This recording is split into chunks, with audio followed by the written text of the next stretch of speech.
నమస్తే. తెలంగాణ రాష్ట్రంలో phone tapping వ్యవహారంపై జరుగుతున్న విచారణ అంశం పెద్ద ఎత్తున చర్చనీయాంశంగా మారుతుంది. ప్రముఖులతో పాటు రాజకీయ నాయకులది అలాగే వ్యాపారవేత్తలది ట్యాప్ అయినట్టుగా కూడా ఇటు కాంగ్రెస్ పార్టీ పెద్ద ఎత్తున ఆరోపణలు వ్యక్తం చేస్తుంది. ఇదే నేపథ్యంలో కొంతకాలంగా స్తబ్దుగా మారిన ఈ కేసు మరోసారి తెరపైకి వచ్చింది. వేగవంతంగా విచారణ కూడా జరుగుతుంది. అప్పటి ఇంటెలిజెన్స్ చీఫ్ ప్రభాకర్ రావు ఇక హైదరాబాద్కు రావడంతో వరుసగా ఆయనను పిలుస్తూ విచారణ చేపడుతుంది. దాంతో భాగంగా అప్పుడున్న కీలక సంబంధించిన ఆయా ఇంటెలిజెన్స్ అధికారులను కూడా ఇటు సిట్ విచారణ చేస్తుంది. ఏసీబీ పర్యవేక్షణలో పూర్తి స్థాయిలో ఇదైతే నడుస్తోంది. మరోవైపు ఇదే సందర్భంలో చాలా అంశాలు కూడా తెరపైకి వస్తున్నాయి. వరుసగా ఇటు సాక్షులు కూడా ఒక్కొక్కరుగా వెళ్ళి ఏసీబీ ఆఫీస్కి వెళ్ళి కూడా ఫిర్యాదు చేస్తున్నారు. అవును, మా ఫోన్లు ట్యాపింగ్ చేశారు, మా మాటలు విన్నారు, మా వ్యక్తిగత జీవితాలకు వచ్చారని కూడా ఒక్కొక్కరు కూడా సాక్షులు కూడా వెళ్తున్నారు. ఈ నేపథ్యంలో ఇక విచారణ అంశం అయితే మాత్రం ఇక తుది దశకు చేరుకున్నట్టయితే తెలుస్తుంది. ఇలాంటి సందర్భాల్లో చాలా అంశాలు బయటకు వస్తున్నాయి. ఇందులో భాగంగా అప్పటి అధికార పార్టీ నేతలతో పాటు ప్రతిపక్ష నేతల సంబంధించిన అంశము, దాంతోపాటు వ్యాపారవేత్తలది సెలబ్రిటీలది సంబంధించిన ఆడియోలను అప్పటి ఇంటెలిజెన్స్ అధికారులు ట్యాప్ చేశారు. ఆ ట్యాప్ చేసి వాళ్ళను బెదిరింపులకు పాల్పడ్డారు. ఇదే నేపథ్యంలో వాళ్ళ ప్రైవసీని భంగం కల్పించి వాళ్ళకు ఇబ్బందికరమైన పరిస్థితులు తీసుకొచ్చారనేది కూడా కాంగ్రెస్ పార్టీ ప్రధానంగా ఆరోపిస్తుంది. ఈ నేపథ్యంలో ఇటు విచారణ చాలా చురుగ్గా జరుగుతుంది. ఒక్కొక్కరి పేర్లు కూడా బయటకు వస్తున్నాయి. చాలా అంశాలు కూడా బయటకు వస్తున్నాయి. ఈ నేపథ్యంలో ఒక ముఖ్యమైన అంశం ప్రధానంగా సోషల్ మీడియాలో చర్చకు తావిస్తుంది. అప్పటి ఇంటెలిజెన్స్ అధికారులు ప్రధానంగా ఎవరి దగ్గర అయితే అంటే సెలబ్రిటీలు అలాగే రాజకీయ నాయకులు వ్యాపారవేత్తలకు సంబంధించిన ఆడియోలను ట్యాప్ చేశారో ఆ ట్యాప్ చేసిన ఆడియోలను డార్క్ వెబ్లో అమ్మినట్టుగా పెద్ద ఎత్తున సోషల్ మీడియాలో కోడైకొస్తుంది. ఒక రకంగా చెప్పాలంటే బిట్ కాయిన్ల ద్వారా కూడా ఈ యొక్క వ్యాపారం జరిగింది. తద్వారా వాళ్ళ ఆడియోలు విక్రయించడం ద్వారా కూడా దీన్ని పెద్ద ఎత్తున ఉపయోగించుకున్నారు.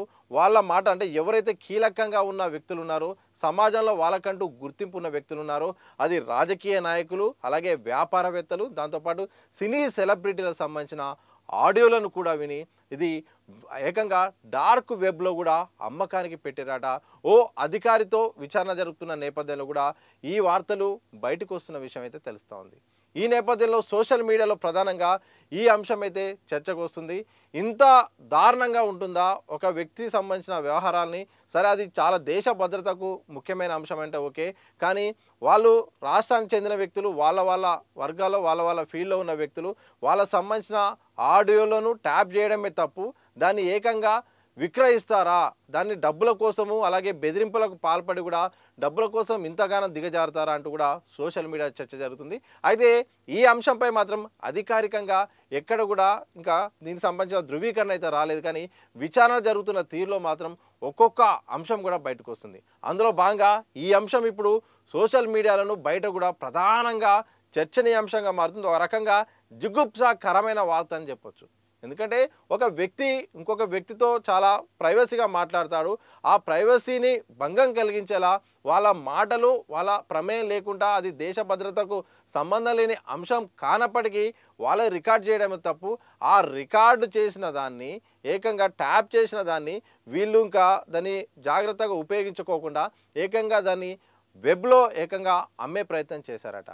ఇది ఇప్పటికీ కొనసాగుతుంది. ప్రధానంగా ఈ యొక్క ట్యాపింగ్ అనేది మాత్రం డల్లాస్ అలాగే దుబాయ్ వేదికల ద్వారా జరిగింది, ఇంకా జరుగుతోంది అంటూ కూడా ప్రచారం జరుగుతుంది. ఇందులో నిజం ఎంతుందో, అసలు దీంట్లో ఎవరెవరు పాత్ర ఉందో మాత్రం ఇంకా తెలియలేదు. పూర్తి స్థాయిలో ఇంకా అధికారుల దర్యాప్తు విషయంలో ఈ యొక్క అంశం తెలిస్తే అర్థమవుతుంది. కానీ ఏదేమైనప్పటికీ అప్పటి ఇంటెలిజెన్స్ చీఫ్ ప్రభాకర్ రావు ఆధ్వర్యంలో మాత్రం పెద్ద ఎత్తున ట్యాపింగ్ జరిగింది.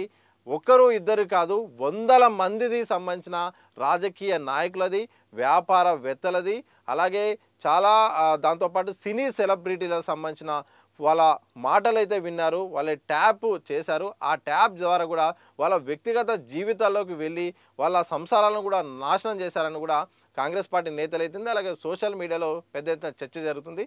తెలియాలి మరి డార్క్ వెబ్లో నిజంగా అప్పటి ఇంటెలిజెన్స్ అధికారులు ఆయా హ్యాక్ చేసినా అలాగే ట్యాప్ చేసినా మరి ఆడియోలను అమ్మారా లేదా, అసలు వాటిని ఎందుకు ఉపయోగించారు, ముందు ఎందుకు ట్యాప్ చేయాల్సి వచ్చింది, వాళ్ళతో ఏం పని ఉంది, సినీ ప్రముఖులది ఎందుకు చేయాల్సి వచ్చింది, వ్యాపారవేత్తలు ఎందుకు చేయాల్సి వచ్చింది, సొంత పార్టీ నేతలతో పాటు ప్రతిపక్ష నేతలు ఎందుకు చేయాల్సి వచ్చింది అనే దానిపైన మాత్రం ఇంకా తెలియాల్సిన అవసరం ఉంది.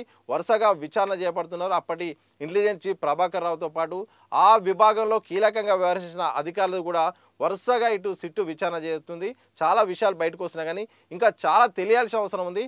ఏదేమైనప్పటికీ తెలంగాణతో పాటు ఆంధ్రప్రదేశ్లో కూడా ఈ ఫోన్ ట్యాపింగ్ వ్యవహారం అయితే పెద్ద ఎత్తున చర్చ జరుగుతుంది. ఓ సందర్భంలో బీజేపీ సంబంధించిన ప్రముఖులే కూడా ఫోన్ ట్యాపింగ్ చేసినట్టు అప్పటి ప్రభుత్వం ఆ రకంగా వ్యవహరించినట్టు కూడా విమర్శలు వస్తున్నాయి, ఆరోపణలు వస్తున్నాయి. ఈ తాజాగా ఇప్పుడు ఏపీ సంబంధించిన కాంగ్రెస్ పార్టీ అధ్యక్షురాలు వైఎస్ షర్మిల కూడా నా ఫోన్ ట్యాప్ చేశారు, అందులో బీఆర్ఎస్ అలాగే వైసీపీ పాత్ర ఉంది, నా సొంత అన్ననే ట్యాప్ చేశాడు, ఈరోజు నా రాజకీయ భవిష్యత్తును ఆగం చేశాడు, నా ఎదుగుదలకు అడ్డం వచ్చాడు, ఏ కార్యక్రమాలు చేయకుండా మొత్తం నన్ను ఒక బందీకి చేశారు అంటూ కూడా ఆమె మీడియా ముందు వచ్చి మాట్లాడిన విషయం తెలిసిందే. ఇలా మొత్తానికి కాదేది అనంతం అన్నట్టు అన్ని రకాల వర్గాల నుండి వాళ్ళకు సంబంధించిన ఫోన్లు ట్యాప్ చేసినట్టు వార్తలు వస్తున్నాయి. ఇదే సందర్భంలో కొందరి అయితే మాత్రం డార్క్ వెబ్లో కూడా విక్రయించినట్టయితే ప్రచారం జరుగుతుంది. ఈ విషయంలో మరి దీనికి ఒక క్లారిటీ రావాల్సిన అవసరం ఉంది. ఏదేమైనప్పటికీ ఫోన్ ట్యాపింగ్ వ్యవహారం పైన మాత్రం పెద్ద ఎత్తున చర్చ జరుగుతుంది. విచారణ కూడా వేగవంతంగా కొనసాగుతుంది. మరి ఎవరెవరు దీన్ని వెనుకున్నారు, ఎవరెవరు బాధ్యులు ఉన్నారు, ఎవరెవరికి శిక్ష పడుతుందా లేదా, లేకపోతే విచారణ వరకే ఆగిపోతుందా లేదా అని మాత్రం మరికొద్ది రోజుల్లో మాత్రం ఈ అంశానికి ఒక స్పష్టత రానుంది.